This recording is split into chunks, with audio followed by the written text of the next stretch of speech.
Hola, ¿qué tal? Bienvenidos al capítulo 25 de este podcast Arándano 13. Soy Eduardo Aranda y queridas y queridos espectadores, el tema de hoy va a ser un poco delicado.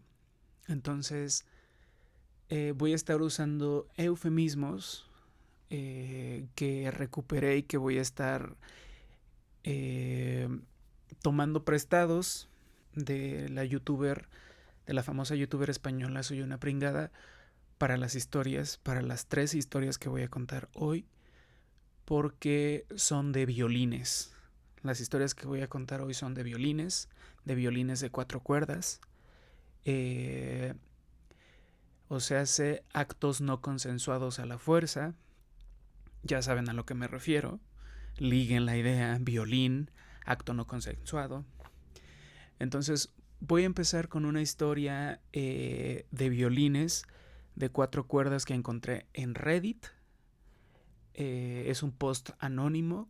Quería empezar abriendo con esta historia y posteriormente voy a narrar 2 historias que me mandaron 2 seguidores. Si alguien tiene dudas al final de yo como misa aquí, si alguien tiene dudas, puede dejarlo en la caja de comentarios y yo hoy les voy a contestar respecto a las palabras que usé. Entonces voy a usar violín de 4 cuerdas para esa palabra que no puedo decir acá, porque si no, ya saben, YouTube es muy delicado. Y si hay alguna otra palabra como archivo PDF, ya saben qué significa. ¿Qué otro eufemismo? Bueno, eh, si surge otro, voy a aclararlo en el momento en el que esté narrando la historia.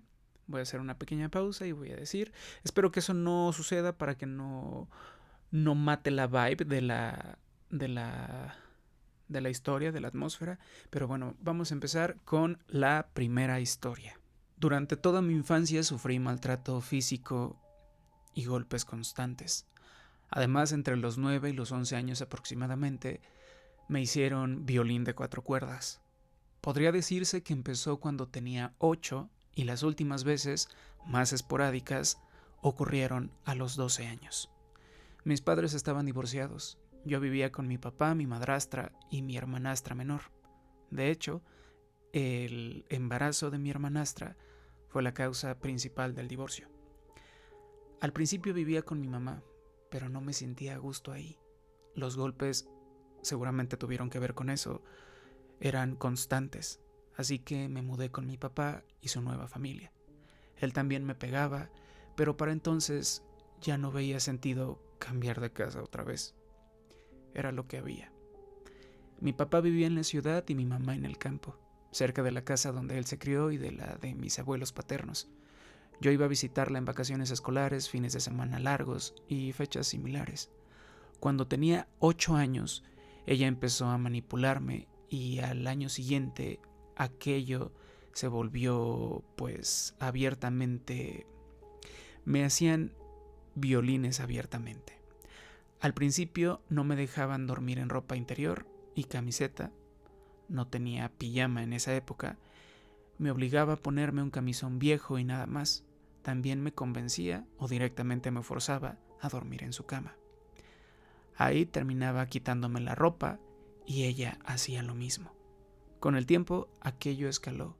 Primero abrazos muy apretados, luego tocamientos en las partes íntimas y más adelante pues me hacía violín forzado. A los 9 años llamé a una línea de ayuda para niños y jóvenes. Les conté que mi mamá me obligaba a abrazarla y a dormir sin ropa con ella. El operador se quedó sin palabras. En retrospectiva, me es evidente que no sabía cómo reaccionar. Recuerdo que me dijo algo como, a lo mejor solo busca cercanía. No me acuerdo bien el resto de la conversación, pero salí de ahí pensando, bueno, a lo mejor estoy exagerando. Tal vez solo tenga que aguantar. No le guardo rencor al operador. Esto pasó en los años 70. Y en esa época la idea de que una mujer, y menos una madre, pudiera hacer violín de 4 cuerdas a un niño, y más si era su hijo, simplemente no existía. El violín de 4 cuerdas era algo que en el imaginario colectivo solo hacían los hombres con gabardina. Otro detalle, la casa era una antigua casa rural sin baño interior. Ella tenía un orinal junto a la cama, cubierto con un periódico. Si necesitaba ir de noche, tenía que usarlo mientras ella miraba. Y si ella lo usaba y notaba que yo estaba despierto, me obligaba a mirarla. Yo evitaba levantarme desnudo, así que aguantaba hasta la mañana, siempre que podía. Por las mañanas mi rutina era vestirme, sacar el orinal si se había usado, vaciarlo en el estercolero y lavarlo. Subirlo de nuevo al dormitorio, bajar a la cocina por la llave del cobertizo letrina, cruzar el patio, abrir un candado que me quedaba alto y por fin poder ir.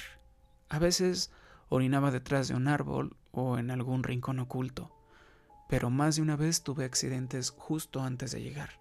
Como no había muchos vecinos, seguía jugando con los pantalones mojados e intentaba secarlos al sol. Claro que ella se enteraba, sobre todo a la hora de comer. Me regañaba y en ocasiones me daba nalgadas, aunque no tan seguido como se esperaría dado su comportamiento general. Creo que su relativa tolerancia tenía que ver con lo que pasaba por las noches entre nosotros. Me repetía que ya era mayor para esos accidentes y que debía usar el orinal. Cuando íbamos al mercado del pueblo cercano, siempre me preguntaba si necesitaba ir al baño. Aquello, paradójicamente, me provocaba más ganas. Ya de por sí me angustiaba orinar en público y esa pregunta lo empeoraba todo. No sé si lo hacía a propósito para que tuviera un accidente o si realmente quería evitarlo. Recuerdo un día de mucho calor en que me dieron mucho jugo para que no me deshidratara. De regreso, me oriné en el autobús. Para un niño de 10 años fue terriblemente humillante. Ella me regañó por no haberle avisado y yo me culpé por haber bebido tanto jugo. En esa casa de mi papá también me golpeaban, y ahí volví a mojar la cama o a tener accidentes de camino al colegio. Por esos accidentes recibía más golpes. Mi hermanastra menor también tenía accidentes, sobre todo de heces, pero a ella no la golpeaban. Sí, la humillaban como a mí. No sé si la protegía su género o si era porque nuestro padre también le hacía violín de 4 cuerdas. En fin, vengo de una familia rota y tóxica. Me pegaban por cualquier cosa sin motivo aparente, según el grado de borrachera de mi papá. Él justificaba las palizas diciendo que seguro había hecho algo malo, aunque no se hubieran dado cuenta. Mi infancia fue como una ducha que alterna agua hirviendo y agua helada sin previo aviso. El resultado era una mezcla extraña. En casa de mi papá nunca estaba seguro porque podía recibir una paliza en cualquier momento. En casa de mi mamá tampoco, aunque el peligro era distinto. Ahí me sentía humillado, asfixiado, literalmente por sus pechos grandes cuando se ponía encima de mí. Y todo era incómodo en general. Sin embargo, me trataban mejor que en casa de mi papá. A los 10 años estuve a punto de hacerme petit suisse. Me sentía profundamente infeliz, incapaz de hacer nada bien y que era una carga para todos. En el último momento desistí. Acepté que no merecía que me amaran, pero que sí podía ser útil. Hoy estoy cerca de los 60 años. He tenido éxito académico, pero nunca he mantenido una relación sentimental. Cuando mis compañeros empezaron a salir con alguien, yo decidí no hacerlo. Estaba demasiado enfadado con el mundo. Yo había vivido ya bastante en una familia disfuncional y no quería repetir nada parecido. Mi cabeza no podía concebir que 2 personas tuvieran una relación de igualdad. Además, el contacto físico me generaba un rechazo enorme. De niño, la forma más segura de hacerme perder el control era inmovilizarme contra el suelo. Soy gay. En aquella época era algo totalmente prohibido. Si me hubieran descubierto, las consecuencias habrían sido graves. Aunque a principios de mi adolescencia ya no era ilegal, seguía considerándose una enfermedad. Sé que la orientación sexual no se elige ni se cambia, pero aún así me pregunto qué habría pasado de no haber vivido todo eso de niño. ¿Sería bisexual? ¿Y he reprimido esa parte? Sea como sea, mis traumas me han impedido tener cualquier tipo de relación. He ido a bares gay y lugares de cruising, pero no puedo mantener una relación sexual formal. O alguien tendría que forzarme, cosa que no quiero, o yo tendría que forzar a alguien más, cosa que tampoco quiero. Además, hace años perdí el intestino grueso y el ano por un cáncer. Ahora tengo una ostomía permanente. La cirugía también me dejó cierta pérdida de sensibilidad en el lado izquierdo. Así que todas estas cuestiones sobre mi sexualidad son puramente teóricas. Estoy solo, anhelo el contacto humano, pero al mismo tiempo la sola idea me produce escalofríos. He cumplido con creces mi objetivo de ser útil, pero ahora siento que ha pasado mi fecha de caducidad. He ido a terapia y me ha ayudado muchísimo, aunque actualmente no puedo pagarla. Siempre he sido bueno compartiendo emociones. No pienso en esto las 24 horas del día. Aún tengo disociaciones y flashbacks ocasionales. Me cuesta recordar mi infancia como algo continuo. Durante la terapia, el recurso que usé fue escribir todo lo que recordaba. Poco a poco vi cómo encajaban los fragmentos y encontré pruebas externas que lo corroboraban. Es como construir un jarrón roto. No queda perfecto, pero los pedazos encuentran su sitio. No confío del todo en las personas. Me abrumo fácilmente en lo personal. Tiendo a asumir toda la responsabilidad y a culparme cuando algo sale mal. En cambio, funciono muy bien en entornos de alto riesgo. He ayudado en Ucrania, sin entrar en detalles, y también en los Balcanes durante los años 90. Tampoco entraré en detalles. En situaciones de estrés extremo, mantengo la calma. Si parece que me contradigo, no es así. En lo personal, evito el conflicto a toda costa. Procrastino y me falta energía. Cuando se trata de ayudar a otros, soy implacable y hago lo que haga falta para lograr mi objetivo. Vamos con la segunda historia. Esta es historia de un seguidor. Lo siento muchísimo. Me la mandó ayer y espero que esto te sirva como, pues, una válvula de escape para sentirte mejor. Ayer cometí uno de los peores errores de mi vida. Tuve relaciones con un señor que acababa de conocer. Él tenía casi 15 años más que yo. Yo soy menor. Me llenó de promesas, de ese típico discurso seductor que prefiero no repetir. Lo peor es que en el fondo sabía que algo así podía pasar, pero aún así me arriesgué, impulsado por el deseo tonto de dejar de ser virgen. Físicamente era muy atractivo, casi perfecto. Cuando lo vi en persona, pensé que se veía increíble. Me subí a su moto y aunque tenía mucho miedo, no dije nada. Quise detenerlo todo en ese momento, pero no tuve el valor de abrir la boca. Llegamos a un departamento, él empezó a quitarse la ropa y pasó lo que en teoría yo mismo había buscado. Después sentí un asco profundo hacia mi propio cuerpo, pero lo peor vino cuando, en pleno acto, llegó otro señor de unos 40 años. Le dijo al primero que yo estaba muy rico y que no sabía lo que me esperaba. Al escuchar eso, el terror me paralizó. Quise gritar y salir corriendo, pero el departamento estaba cerrado con llave y era imposible escapar. Muchos se van a preguntar por qué no grité o por qué no pedí ayuda. El miedo fue tan grande que apenas podía hablar. Me sentí completamente inútil. Nunca me imaginé que mi primera vez sería así, cruel, violenta y sin consentimiento real. Me maltrataron y no pude defenderme. Aunque al principio pensé que me lo había buscado, ahora sé que nadie se merece algo así. Comparto esta historia para que no le pase a nadie más. Hay personas que se aprovechan de la inocencia, la confianza y el miedo de los demás. No permitamos que sigan lastimando a los inocentes, como lo hicieron conmigo. Tercera y última historia. Quisiera contarte mi historia. Tal cual, el asunto es que mi tío era mi novio. Me di cuenta de la situación cuando ya era mayor. Creo que en todas las familias siempre existe el familiar adinerado, y bueno, en mi caso era mi tío materno.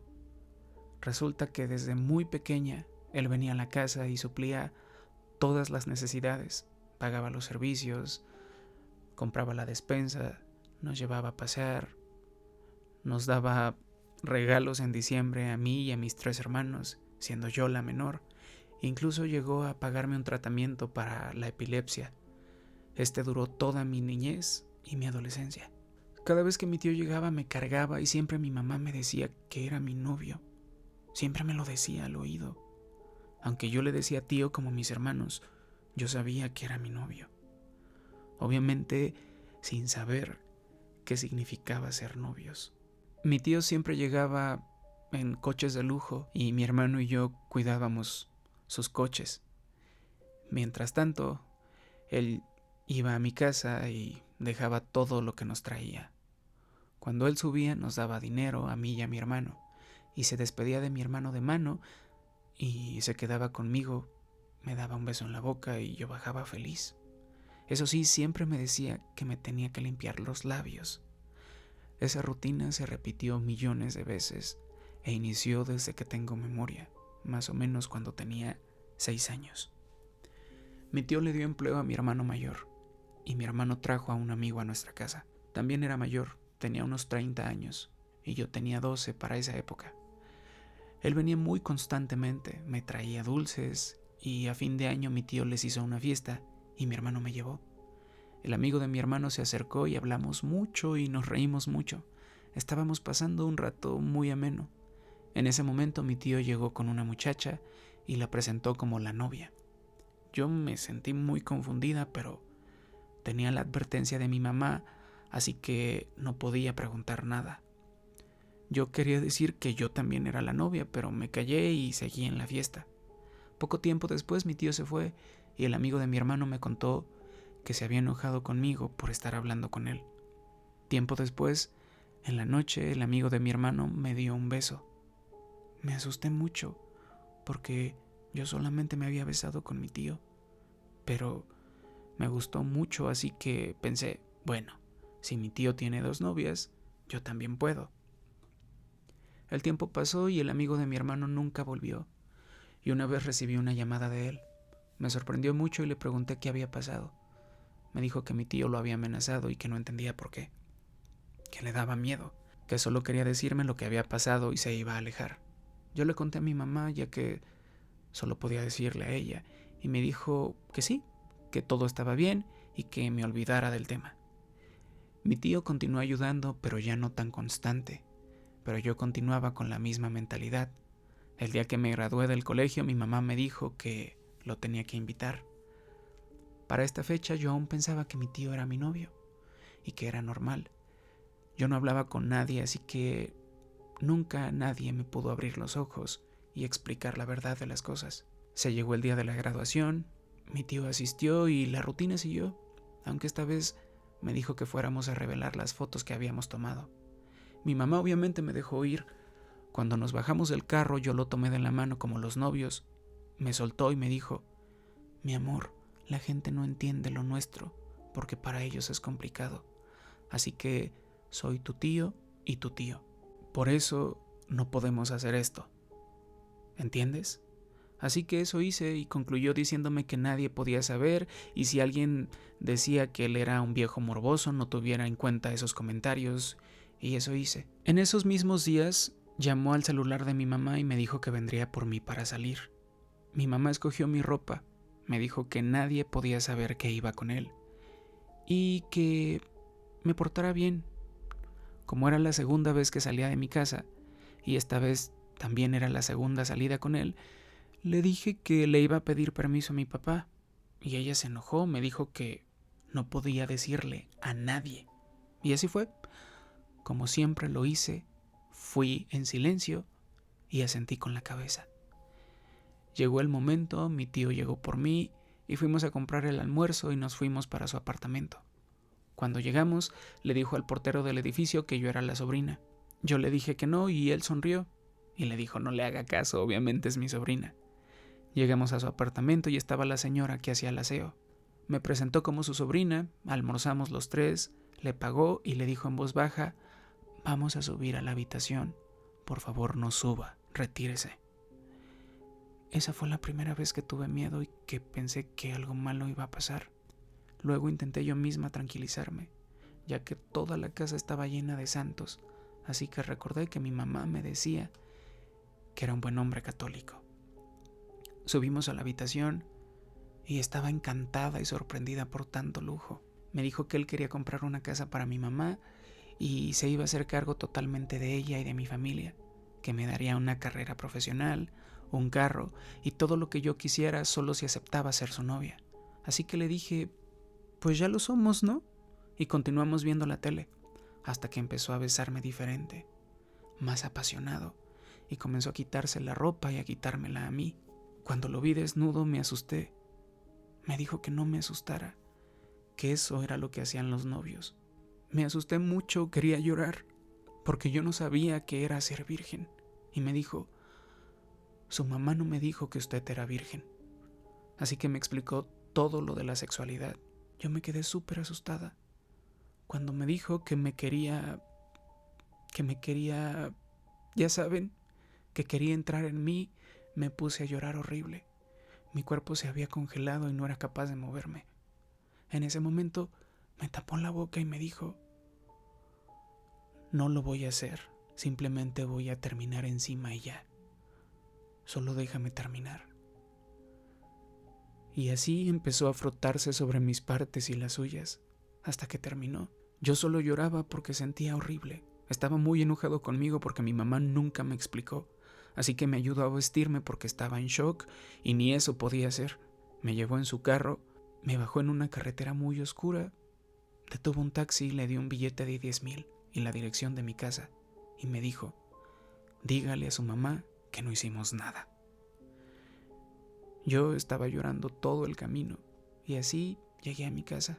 Cuando le conté a mi mamá, solo se reía y me decía, usted es una boba, ¿cómo es posible que no sabía que iba?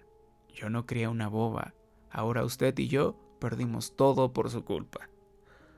Así que solo lloré hasta quedarme dormida.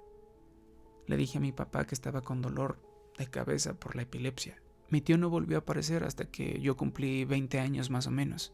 Yo estaba en la iglesia con mi mamá y fue en la predicación cuando me di cuenta de todo lo que había pasado.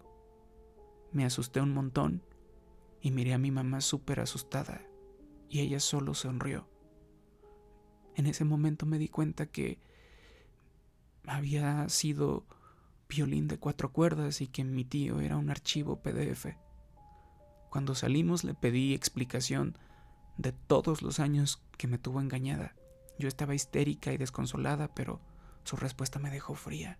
Me dijo, usted fue la boba, es usted la que hizo caso, además nadie le va a creer a usted, entienda. Así que le creí. Lloré mucho y quise desahogarme con alguien, pero sentía que nadie me iba a creer. Hace poco me encontré de nuevo a mi tío. Yo tengo 32 y él tiene 70. Me dijo, mamita, su mamá me lo entregó en bandeja de plata. Su mamá me la vendió por techo y comida. Yo solo soy un hombre que cayó en sus encantos. Llorando le dije, tío, yo tenía 6 y usted 44. ¿Cómo es posible que nunca me hubiera explicado? Yo no sabía, viví engañada toda mi vida. Y me dijo, su mamá manipuló su mente porque sabía que usted era muy débil. Al llegar a mi casa lloré mucho, pero no le reclamé a mi mamá. Solo le dije que me había encontrado con mi tío, bajó la cabeza y se fue. Hoy día me operé para no tener hijos y vivo con esta cruz. No veo a mi mamá, ya no veo a mi mamá y a mi tío con los mismos ojos. Gracias por recibir mi historia.